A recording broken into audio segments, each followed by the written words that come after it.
Whether the fact or not happens on whatever you agree with on May 2nd, to say that this fight card or that this day of fighting will not forever impact the world of boxing from now on is a dubious proposition, to say at least.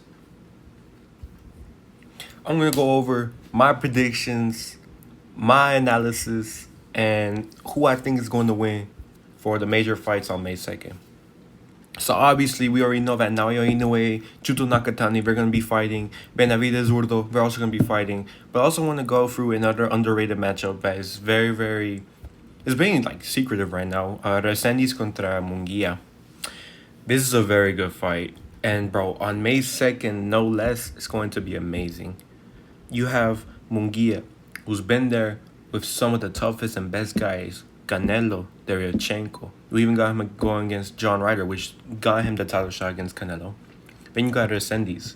Yeah, I mean, he lost against Garcia, but he also beat Caleb Plant, who arguably gave Benavidez a run for his money as well in those first 5 to 6 rounds. I'm saying that for this fight itself, I believe my money is going to be on Munguia. And here's why. I believe Munguia has more experience. He's been there, done that before at 154. He's beat Liam Smith, Saddam Ali. He's beat many people. And he has that experience to push him through. Yes, he has those losses against Saras. He beat Saras last year, got a positive drug test, was cleared, however. But I do believe that with Munguia's experience and what he's brought to the elite level, I don't think Resendiz has been there. We've seen him go against Elijah Garcia, a very amazing prospect. And he has faltered to step up to the challenge. However, the question for Resendiz is whether or not he can perform a miracle like he did last year in May against Caleb Plant. And the question is whether Resendiz really stepped up to the challenge, or whether Caleb Plant was withered, is over his prime, and was just not up to it on that specific day immediately. I got Munguia personally by 116, 112. Reason why I have this, I don't think it'll be a knockout. These guys are both tough. I think Munguia will make it a war. Resendiz will make it a war. These two dudes are going to make it a war. It's going to be an absolute fantastic matchup before the main event. So that is my official prediction, 116, 112 Munguia. Now we're going to go to what you've all been waiting for. This fight, when it was announced, I was really surprised because I thought it would either be Beterbiev Benavidez or it would be Bivol Benavidez afterwards. Now I understand that Bivol wants the third fight with Beterbiev, but we couldn't make the fight happen. Now he's fighting some dude, Ivor. I've heard of him, but I don't think he's an elite opponent for Bivol to take on next. Obviously, it's a tune-up fight. We all want to see a trilogy, but we also want to see a fight with Benavidez between either of those two men. But this is also a very elite matchup itself. You have Benavidez, who is a relentless pressure, will attack you, will fight you, will make it a war, whether you want to or not. Even if you try to outbox him, we've seen him in the Caleb Plant fight, where if you try to outbox him, you really can't because you get tired and then you start playing into Benavidez's game. So then at that point, it's either you kill or be killed. And for everyone who has gone against Benavidez, it's killed because you cannot last with him in the cardio and the pressure. You just can't. And if you try to counterattack, he's going to catch you with something big, or he's going to hurt you at least, because even though he's not a very huge puncher, he's a volume puncher. We have to remember that. But even though he has respectable power in order for you to calm down and not counterpunch from the ropes. And then in the other corner, you have Gilberto Ramirez, who was a 2-division world champion, unified at cruiserweight. The bigger man, obviously, come fight night, has beat many elite opponents like Arson, CBS. He's beat Dorticos. He's beat Arthur Abraham at 168 to get the WBO title. He's fought all these dudes. He's also fought Bivol. That's his only loss on the record. And for the first few rounds, he did make it a competitive fight. Obviously, Bivol figured him out and went on to cruise to a decision. However, Ramirez did put up a good fight in the first few rounds. My problem with this fight is we don't know how Benavidez is going to look at 200. My issue with Ramirez is that he's too slow. He's a very very great counterpuncher. He's an innate counterpuncher, and I feel like he's just gonna be too slow come fight night. I mean, he's another problem is that the weight. We don't know how Benavidez is gonna look at the weight, if he's gonna be acclimated to the weight.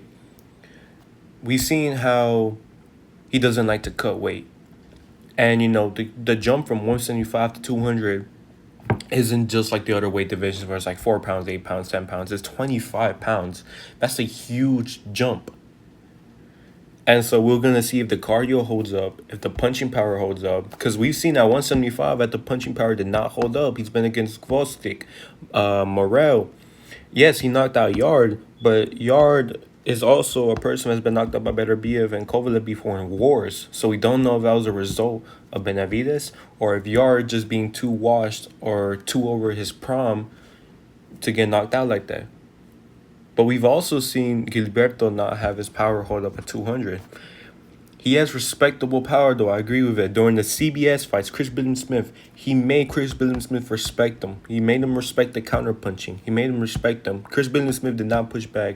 And CBS is a big dude as well. I'm going to be going back to FI a lot because it really amazed me how Gilberto was able to counterpunch and to make CBS respect his power. CBS fought Okoli, who's already at heavyweight. He's like 250 pounds right now. And he gave him, I think, 3 or 4 knockdowns in that fight.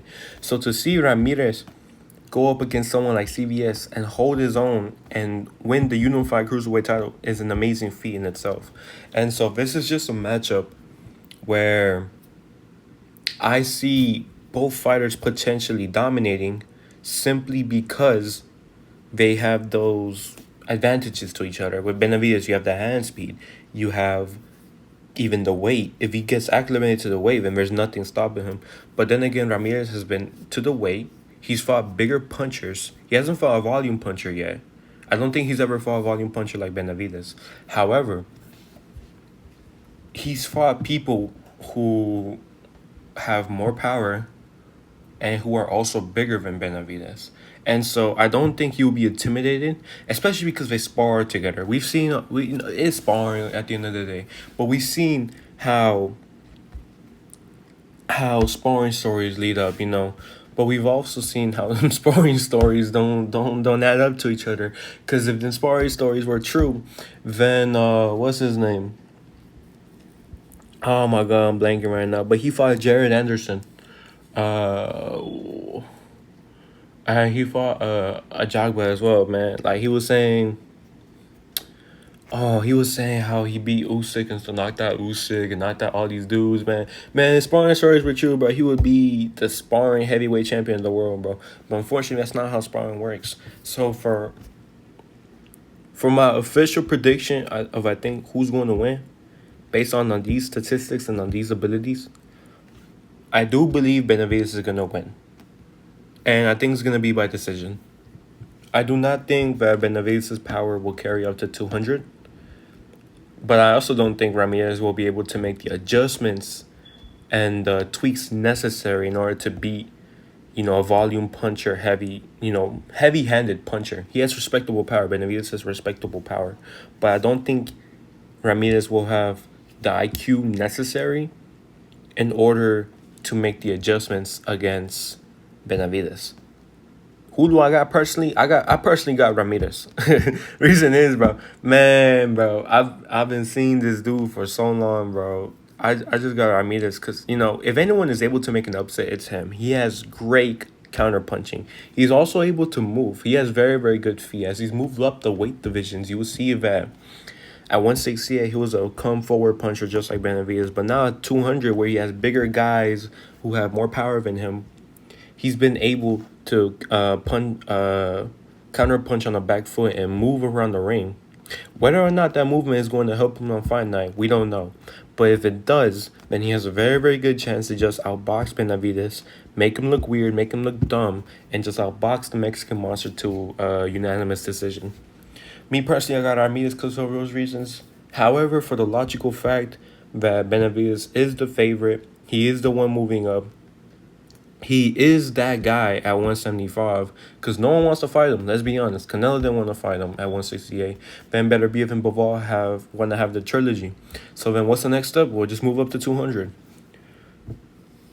Now, personal opinions aside, actually, you know what? Personal opinions right now, I don't think this fight is the best one we could have gotten for this May. Me personally, I would have wanted it to be, Bivol Benavidez or Beterbiev Benavidez even to get Bivol.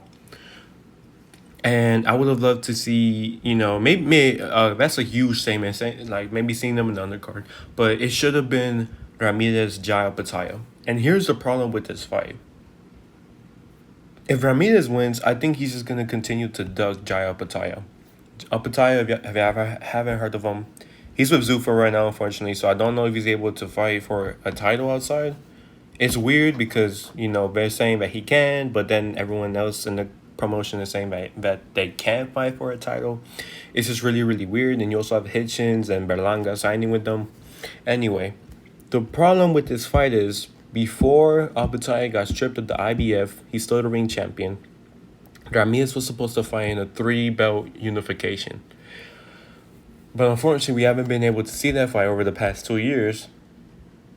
Simply because of, I don't know, whether that is a factor of ducking from Ramirez or promotional talks or politics, whatever.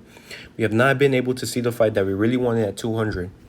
If Benavidez somehow wins this fight, my issue is that he's going to go back to 175 where he's going to deal out with business there with the WBC title. But my problem is that he's not going to come up to 200 or fight, the real main guy of 200, which is Opetaia.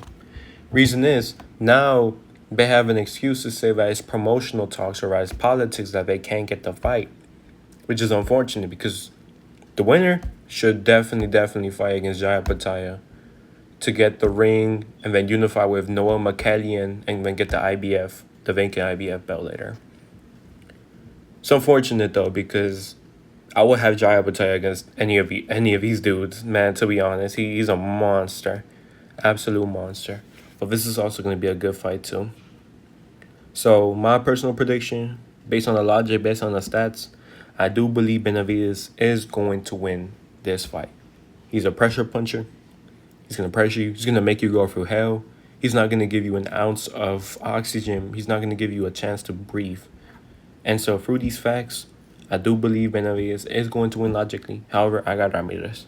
Thank you for watching. I know this has not been my usual video.